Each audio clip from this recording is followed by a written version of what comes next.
الحمد لله نحمده ونستعينه ونستغفره ونؤمن به ونتوكل عليه ونعوذ بالله من شرور أنفسنا ومن سيئات أعمالنا من يهده الله فلا مضل له ومن يضلل فلا هادي له وأشهد أن لا إله إلا الله وحده لا شريك له وأشهد أن محمدا عبده ورسوله وقال الله تبارك وتعالى وما أرسلناك إلا رحمة للعالمين. میرے محترم بزرگوں اور دوستوں اور عزیز ساتھیوں، اللہ تبارک و تعالی نے انسان کو بہت ساری دولت سے، انعامات سے نوازا ہے. اس انعامات اور اس دولت میں سے جو بڑی نعمت اللہ تبارک و تعالیٰ کی طرف سے انسان کو دی گئی ہے وہ ہے وقت. اسی لیے قرآن کریم میں جگہ جگہ پر وقت کی قسم کھائی گئی ہے. وقت کی بڑی قیمت ہے. یہ اللہ کی نعمتوں میں سے ایک بڑی نعمت ہے وقت. حضرت عبداللہ ابن عباس رضی اللہ تعالیٰ عنہ سے مروی ہے، وہ فرماتے ہیں کہ رسول اللہ صلی اللہ علیہ وسلم نے ایک شخص کو نصیحت کرتے ہوئے 5 باتوں کی نصیحت فرمائی. کتنی؟ 5 باتوں کی نصیحت فرمائی. فرمایا اگر کوئی شخص ان 5 باتوں پر عمل کر لے تو اس کی دنیا و آخرت دونوں صحیح ہو جائے گی. دنیا و آخرت اگر کسی کو صحیح کرنا ہے، سنوارنا ہے، تو ہمیں جناب محمد رسول اللہ صلی اللہ علیہ وسلم کی ان 5 باتوں پر عمل کرنا پڑے گا. ہماری زندگی صحیح ہو جائے گی اور اس 5 باتوں کے اندر ہماری زندگی کا ایک ایک پہلو سمٹ کر آ جاتا ہے. پہلی حدیث، پہلی روایت میں یہ بات حضرت عبداللہ ابن عباس رضی اللہ تعالیٰ عنہ فرماتے ہیں جو حضور نے ایک شخص سے نصیحت کی تھی، وہ یہ ہے کہ اپنی جوانی کو بڑھاپے سے پہلے غنیمت سمجھ لو. کیا فرمایا حضور نے؟ اپنی جوانی کو بڑھاپے سے پہلے غنیمت سمجھ لو. اگر کسی نے اپنی جوانی کو بڑھاپے سے پہلے غنیمت سمجھ لیا اور کما حقہ، حق ادا کر دیا، تو وہ شخص کامیاب ہے. وہ شخص دنیا کی نظر میں بھی کامیاب ہے، آخرت کی نظر میں بھی کامیاب ہے. میرے دوستوں، جوانی کے اندر انسان، پوری جوانی کے اندر، شباب کے اندر انسان گناہ میں لگا رہتا ہے. اس کے ہوش و حواس بالکل صحیح سالم ہو رہتا ہے، سب کچھ صحیح سالم رہتا ہے، لیکن وہ انسان جوانی کے اندر شریعت پر نہیں چلتا، صحیح طور پر نہیں چلتا، اس کی جوانی گزر جاتی ہے، پھر اسے پچھتاوا ہوتا ہے. پچھتانے سے کچھ فائدہ نہیں ہے. اگر کسی شخص نے اپنی جوانی کو صحیح استعمال کیا، شریعت کے لیے لگایا، اپنے آپ کو دین کی خدمت کے لیے لگایا، اللہ کی ایک ایک مرضیات کے مطابق اپنی جوانی گزاری، تو کل قیامت کے دن وہ انسان کامیاب ہوگا، دنیا کے اندر بھی کامیاب ہوگا. اسے کسی قسم کی افسردگی، کوئی افسوس نہیں ہوگی. میرے دوستو، جوانی ایک ایسی چیز ہے، انسان اگر لاکھوں کروڑوں روپے خرچ کرے، پوری دنیا کی دولت اگر اس کو واپس لانے کے پیچھے لگا دے تو جوانی واپس نہیں مل سکتی. جوانی ایسی چیز ہے، اسی لیے کسی کتاب میں کہا ہے لیت الشباب یعود، کاش کہ جوانی لوٹ آ جاتی ہے. اگر کوئی شخص یہ تمنا کر رہا ہے کہ جوانی لوٹ آ جائے، یہ جوانی کبھی بھی واپس نہیں آ سکتی. یہ جوانی آپ کے ساتھ کبھی بھی وفا نہیں کر سکتی. اس لیے اپنی موت سے پہلے اپنی جوانی کی قدر کر لو، اللہ کے لیے اپنے آپ کو لگا دو. انشاءاللہ دنیا کے اندر بھی کامیاب ہو جاؤ گے، آخرت کے اندر بھی کامیاب ہو جاؤ گے.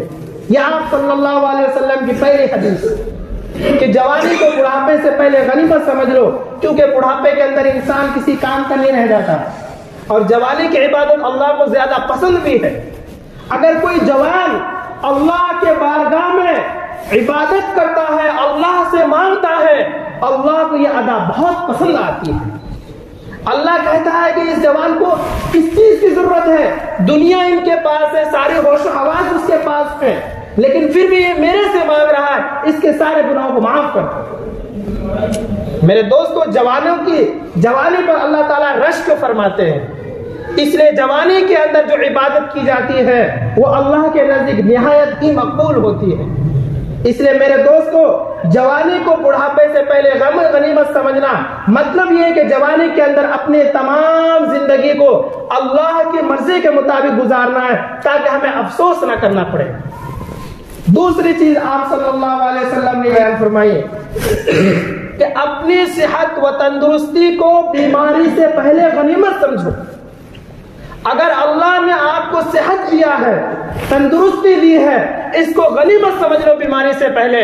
انسان کی اگر صحت صحیح ہے تو وہی سب کچھ کام کر سکتا ہے، تندرستی ہے تبھی صحیح کام کر سکتا ہے۔ اگر بیمار ہے تو بیمار کیا کام کرے گا؟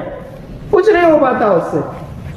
اس لیے میرے بھائیوں، یہ اللہ نے جو صحت دی ہے، یہ تندرستی دی ہے، یہ اللہ کی بڑی نعمت ہے، یہ اللہ کی امانت ہے۔ اگر ہم نے اپنی صحت کو، اپنی تندرستی کو اللہ کی مرضی کے لیے نہیں لگایا، رسول کے خلاف چلایا، قرآن کے خلاف عمل کیا، تو اللہ کی قسم کل قیامت کے دن یہ صحت و تندرستی کے بارے میں تم سے سوال کر لیا جائے گا اور تمہارے قدموں کو آگے نہیں بڑھنے دیا جائے گا۔ میرے دوستو، اپنی صحت و تندرستی کو غنیمت سمجھو بیماری سے پہلے۔ ہائے افسوس، بیماری آنے کے بعد انسان چاہ کر کے بہت سارے کام نہیں کر پاتا۔ اس لیے میرے بھائیوں، یہ زندگی کب تک ہمارے ساتھ وفا کرنے والی ہے کسی کو نہیں پتا، کیونکہ قرآن کریم نے کہا ہے کل نفس ذائقۃ الموت، ہر شخص کو موت کا مزہ چکھنا ہے۔ فَإِذَا جَاءَ أَجَلُهُمْ لَا يَسْتَأْخِرُونَ سَاعَةً وَلَا يَسْتَقْدِمُونَ۔ جب موت کا وقت آ جائے گا تو انسان کو ایک منٹ کے لیے مہلت نہیں دی جائے گی۔ میرے دوستو، اس لیے اس روایت کے اندر جو بات بیان کی گئی ہے کہ اپنی صحت و تندرستی کو بیماری سے پہلے غنیمت سمجھو، مطلب یہ ہے کہ صحت و تندرستی کے زمانے میں جتنا نیک عمل کرنا ہے کر لو، بیماری کے اندر تو بہت مشکل ہو جاتا۔ تیسری چیز آپ صلی اللہ علیہ وسلم نے ارشاد فرمائی وہ یہ ہے کہ اپنی مالداری کو فخر سے پہلے غنیمت سمجھو۔ اگر اللہ نے آپ کو مال دیا ہے، اللہ نے آپ کو صاحب ظرف بنایا ہے، اللہ نے آپ کو طاقت دی ہے، تو آپ کو فقر سے پہلے، غریبی آنے سے پہلے اللہ کے راستے میں جتنا خرچ کرنا ہے کر لو۔ مال کا کچھ پتہ نہیں کب کیا ہو جائے۔ میرے دوستو، اگر مال اور جائیداد کی باقی رہنے والی چیزیں ہوتی تو فرعون کی چیزیں باقی نہیں رہتی کیا؟ شداد کی چیزیں باقی نہیں رہتے کیا؟ ہمارے مسلمانوں میں بڑے بڑے مسلمان دنیا سے چلے جا رہے ہیں، بڑے بڑے لوگ دنیا سے چلے جا رہے ہیں۔ سکندر نامی بادشاہ دنیا سے چلا گیا، کچھ مال بچا ان کے پاس کیا؟ مال بچنے والا نہیں ہے، یہ مال تو آیا ہے یہ ختم ہونے کے لیے۔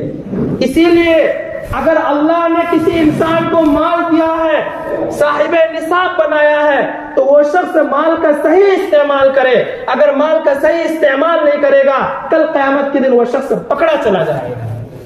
قرآن کریم نے کہا ہے یا ایھا الذین آمنوا لا تلھکم اموالکم ولا اولادکم عن ذکر اللہ، کہ مال کا صحیح استعمال کرو، زکوٰۃ نکالو اگر زکوٰۃ فرض ہے، اگر کوئی غریب ہے اس کی مدد کرو، اگر مدرسہ ہے اس کی مدد کرو۔ میرے دوستو، یہ مدارس جو چل رہے ہیں یہ کس کی بنیاد پر چل رہے ہیں؟ یہ ہمارے مسلمان بھائیوں کی بنیاد پر یہ مدرسہ چل رہا ہے۔ اگر کوئی مدرسہ آپ کے سماج کے اندر کمزور ہو رہا ہے، مالی وسعت اس کی ٹھیک نہیں ہے، اساتذہ کی حالت ٹھیک نہیں ہے، مدرسہ کمزور ہو رہا ہے، کل قیامت کے دن تمہارے جیسے صاحب مال کو پکڑا لے جائے گا، تمہارے مال کا کوئی فائدہ نہیں ہوگا کل قیامت کے دن۔ اسی لیے اگر کسی کو اللہ نے مال دیا ہے تو وہ شخص اپنے مال کا صحیح استعمال کرے، کنجوسی نہ کرے۔ اگر اس کے مال کی ضرورت اس کے بچوں کو ہے تو بچوں کو دیا جائے، اگر مسلمانوں کو ضرورت ہے مسلمانوں کو دیا جائے، اگر مدرسوں میں ضرورت ہے مدرسوں کو دیا جائے۔ میرے دوستو، مدرسوں میں اگر اپنے مال کو دیں گے نا تو آپ کو ڈبل ثواب ملے گا۔ اب آپ یہ کہو گے کہ آپ مدرسے والے ہو اسی لیے مدرسے کا نام لے رہے ہو، میرے بھائی نہیں، مدرسے کو آپ دو گے تو ڈبل ثواب ملے گا۔ ایک تو یہ ہے کہ آپ جو خرچ کر رہے ہیں اس کا ثواب تو ملے گا ہی۔ ایک تو یہ کہ آپ کے پیسے کی بنیاد پر جو طالب علم پڑھ کر چلا جائے گا وہ دین کی خدمت کرے گا، اور جب تک دین کی خدمت ہوتی رہے گی اس کا ثواب آپ کو تا قیامت ملتا رہے گا۔ آپ نے کسی کو اپنا مال کھلا دیا، کسی کی مدد کر دی، وقتی طور پر جب تک اس کو فائدہ ہوا آپ کو ثواب ملے گا۔ لیکن اگر آپ نے اپنے مال سے کسی طالب علم کو پڑھایا، مدرسے کی مدد کی، تو وہ طالب علم پتہ ہے کیا کرے گا؟ اب میں کہاں سے پڑھ کے آیا ہوں؟ میں مدرسے ہی سے پڑھ کر کے آیا ہوں، میرے کو ہمارے اساتذہ نے پڑھایا، میں اب دوسرے کو پڑھا رہا ہوں۔ یہ علم کی شمع اس طرح پھیلتی رہے گی، یہ اسلام اس ہندوستان کے اندر باقی رہے گا جب تک تعاون ہوتا رہے گا، یہ مدرسہ بھی باقی رہے گا، یہ مکاتب بھی باقی رہیں گے۔ میرے دوستو، اسی لیے اللہ نے اگر کسی شخص کو مال دیا ہے تو اپنے مالداری کو فقر سے پہلے غنیمت سمجھنا چاہیے۔ چوتھی حدیث یہ ہے کہ اگر آپ کے پاس خالی وقت ہے تو خالی وقت کو مشغولیت سے پہلے غنیمت سمجھ لو۔ اگر آپ کے پاس وقت ہے نماز پڑھنے کا تو نماز پڑھ لو، حدیث پڑھنے کا وقت ہے تو حدیث پڑھ لو، اگر آپ کے پاس اور بھی نیک کام کرنے کا وقت ہے تو کر لو، لیکن کل پر مت چھوڑو، پتہ نہیں کل تمہیں وقت ملے یا نہ ملے، موت کا کوئی بھروسہ نہیں، کل تمہارا مزاج کام کرے یا نہ کرے، دماغ کام کرے یا نہ کرے، طبیعت لگے یا نہ لگے، اس کا کسی کو علم نہیں۔ اس لیے میرے دوستو، آپ صلی اللہ علیہ وسلم نے چوتھی نصیحت جو بیان فرمائی کہ اپنے خالی وقت کو مشغولیت سے پہلے غنیمت سمجھ لو۔ پانچویں ہے کہ اپنی زندگی کو موت سے پہلے غنیمت سمجھ لو۔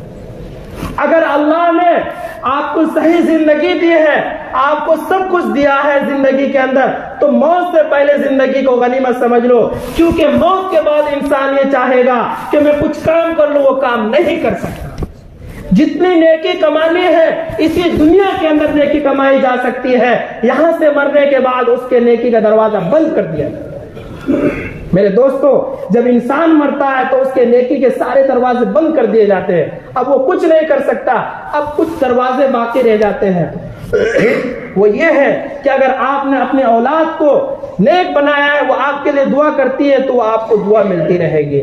آپ نے کہیں پر اپنے مال کو، اپنی خدمات کو، اپنی نیک مشوروں کو اگر کسی کے لیے دیا ہے، آپ کی ذات سے کسی کو فائدہ ہوا ہے اور ہوتا رہے گا تو اس کا آپ کو ثواب ملتا رہے گا۔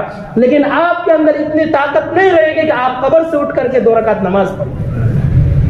انسان جب اللہ رب العزت کے دربار میں جائے گا، کل قیامت کے دن وہ انسان کہے گا اللہ مجھے واپس دنیا کے اندر بھیج دیجیے، اللہ تعالیٰ کہیں گے یہاں سے آنے کے بعد دوبارہ جانے کا رواج نہیں ہے۔ میرے دوستو، یہ انسان ہم لوگ کیا نبی کو بھی اس کی اجازت نہیں ہوگی۔ اگر کسی شخص نے ان 5 باتوں پر عمل کر لیا، اپنے دل سے اس کو لگا لیا، انشاءاللہ اس کی دنیا بھی کامیاب ہو جائے گی، اس کی آخرت بھی کامیاب ہو جائے گی۔ میرے دوستو، ان 5 باتوں پر عمل کریں گے انشاءاللہ۔